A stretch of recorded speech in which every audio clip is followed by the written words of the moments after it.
regard to the transparency issue that you just mentioned, would you care to comment regarding the latest upheaval in the Mike Edmondson situation and to what degree, I know you've said you want an investigation, to what degree you may play a role in that investigation, mere oversight or otherwise? Okay, thank you for the question. This has to do with the Senate Bill 294 and the Conference Committee report that was offered on the last day of session, and the bill dealt with police officer rights. It wasn't a retirement bill, and a non-germane retirement-related amendment was put on in the conference committee.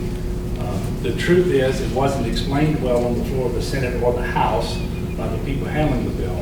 And I take Jeff Arnold and J.P. Moreau at their word, and they believed it to be an innocuous provision, and they didn't understand to do what in fact it does. But it got by.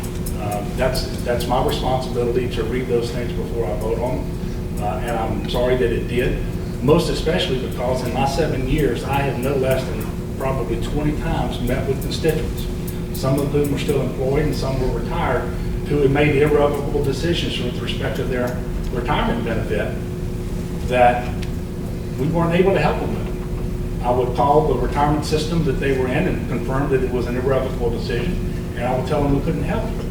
And there we are passing a bill like that on the last day of session that actually did confer a more generous benefit upon Colonel Edmondson and, as I understand it, one more trooper.